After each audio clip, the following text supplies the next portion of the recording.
एक ऐसी सभ्यता जहां के रहने वाले लोग आज से हजारों साल पहले ही आधुनिक सुविधाओं वाले हो गए थे और हजारों साल पहले वो एक डेवलप्ड सिटी में कन्वर्ट हो गए थे।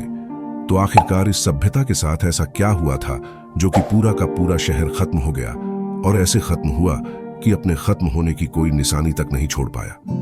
आज की इस वीडियो में हम आपको इस सभ्यता के कुछ हैरान करने वाले तथ्य के बारे में बताएंगे कि आज से करीब 5000 साल पहले लोग कैसे रहते थे, कैसे उनका अंत हुआ और क्यों सिंधु घाटी सभ्यता के शहर खंडरों में तब्दील हो गए। सिंधु घाटी सिविलाइजेशन इतिहास की एक ऐसी मिस्ट्री है जिसने कई सालों से इतिहासकारों को अपनी पजल्स में उलझा कर रखा हुआ है।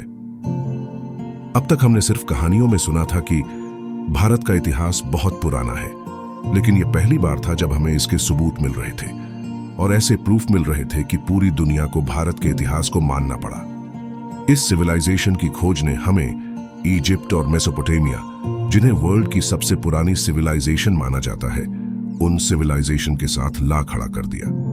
साल 1920 में आर्कियोलॉजिकल सर्वे ऑफ इंडिया द्वारा किए गए सिंधु घाटी के एक्सकवेशन से प्राप्त अवशेषों से ही हड़प्पा तथा मोहनजोदड़ो जैसे दो प्राचीन नगरों की खोज हुई, जिसके बाद आर्कियोलॉजिकल सर्वे ऑफ इंडिया के डायरेक्टर जनरल जॉन मार्शल ने सन 1924 में लंदन की एक मैगजीन के माध्यम से घोषणा की कि उनकी टीम ने एक पुरातन सभ्यता की खोज की है। यह सिविलाइजेशन सिंधु नदी के किनारे में बसी हुई थी। मतलब शुरुआत में इस सभ्यता की जितनी भी बस्तियां खोजी गई थी वे सभी सिंधु नदी के किनारे पर ही मिली थी। इसीलिए इस सिविलाइजेशन को इंडस वैली सिविलाइजेशन यानी सिंधु घाटी सभ्यता नाम दिया गया। चूंकि पहली खोज हड़प्पा में हुई थी, इसलिए इसे हड़प्पन सभ्यता भी कहा जाता है। सिंधु घाटी सभ्यता का पीरियड लगभग 2350 ईसा पूर्व से 1750 ईसा पूर्व तक मानी गई है, जिसका पता कार्बन पद्धति C14 से निर्धारित किया गया है। इस खुदाई में मिला एक शहर मोहनजोदड़ो, जो कि हड़प्पा सभ्यता का एक प्रमुख शहर था, जो कि भारत पाकिस्तान के बंटवारे के बाद यह हिस्सा पाकिस्तान के हिस्से में चला गया और यह शहर आज के समय के पाकिस्तान के सिंध राज्य में सिंधु नदी के किनारे करीब 5 किलोमीटर इलाके में फैला हुआ था। जब इस जगह की खुदाई हो रही थी और खुदाई में जो सामान और कंकाल मिल रहे थे उसने दुनिया को अचंभे में डाल दिया था। इसकी वजह यह है कि मोहनजोदड़ो शहर को जिस तरीके से बसाया गया था वह आज के समय में भी आसान नहीं है। इस सभ्यता की सबसे बड़ी बात यह थी कि इस नगर का निर्माण एकदम विकसित तरीके से किया गया था।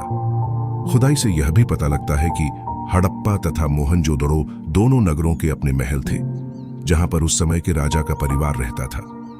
प्रत्येक नगर के राजा के महल के बाहर छोटे छोटे घर बने हुए थे, जहां पर शहर के लोग रहते थे और उनके घर आज की तरह ही ईंटों से बने हुए थे।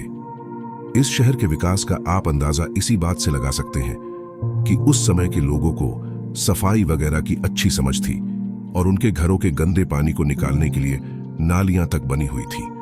मतलब यह जाहिर सी बात है कि हजारों साल पहले इन लोगों ने अपने आप को काफी विकसित कर लिया था और ये लोग एक बेहतर जिंदगी जीना सीख चुके थे। आप सब एक बात जानकर हैरान हो जाएंगे कि करीब 5000 साल पुरानी इस सभ्यता के हर घर में बाथरूम और टॉयलेट हुआ करता था। खुदाई से यह भी पता लगता है कि उस समय के लोग पशुपालन, खेतीबाड़ी और बिजनेस करने में माहिर थे। खेतों की सिंचाई करने के कई तरीकों का इस्तेमाल होता था। लोगों को कपास और रुई की जानकारी थी और आज की तरह ही गाय, बकरी, भेड़, कुत्ते, बिल्ली, ऊंट और घोड़े जैसे जानवरों को पालते थे। सिंधु घाटी के अवशेष देखने से साफ पता लगता है कि यहाँ रहने वाले लोग काफी संपन्न थे और उनके पास काफी धन दौलत रहा होगा, क्योंकि जब खुदाई की जा रही थी तो वहां पर बहुत सारे सिक्के मिले थे और ऐसा माना जाता है कि इस शहर में बहुत बड़ा खजाना दबा हुआ है। जब यहाँ पर खुदाई हो रही थी तो बहुत सारी वस्तुओं में एक लिपि बनी हुई थी जो कि आज तक कोई नहीं समझ पाया और वैज्ञानिकों के लाख कोशिशों के बावजूद इस लिपि को नहीं पढ़ा जा सका। अब क्वेश्चन ये आता है कि अगर ये इतने विकसित थे तो इतनी विकसित सभ्यता का विनाश कैसे हुआ? सिंधु घाटी सभ्यता कैसे खत्म हुई, इस बारे में अलग अलग इतिहासकारों के अलग अलग मत है। वैसे तो सिंधु घाटी सभ्यता के खत्म होने का कोई ठोस प्रमाण तो उपलब्ध नहीं है, परंतु सिंधु घाटी सभ्यता के नष्ट होने के कारणों के बारे में कई बातें कही जाती हैं। इसमें कई तथ्य रखे जाते हैं। कुछ इतिहासकारों के अनुसार यह सभ्यता किसी भूकंप या महामारी में खत्म हो गई और कुछ इतिहासकारों के अनुसार यह सिविलाइजेशन बाढ़ की वजह से खत्म हुआ, क्योंकि यह सभ्यता सिंधु नदी के किनारे बसा हुआ था। परंतु इससे केवल मोहनजोदड़ो के खत्म होने का उल्लेख मिलता है, न कि पूरी सभ्यता का, क्योंकि पूरी सिविलाइजेशन तो सिंधु नदी के किनारे नहीं बसी थी। IIT खड़गपुर के वैज्ञानिकों के अनुसार 4350 साल पहले सिंधु घाटी सभ्यता के खत्म होने की वजह सूखा पड़ना था, और यह सूखा 10-20 साल नहीं था, बल्कि यह सूखा पूरे 900 साल तक था। तो कुछ का मानना है उस समय जलवायु परिवर्तन भी इस सिंधु घाटी सभ्यता के समाप्त होने का कारण था। दोस्तों, आपको यह जानकारी कैसी लगी? अपने अनुभव कमेंट करें, वीडियो को लाइक करें और चैनल को सब्सक्राइब करें।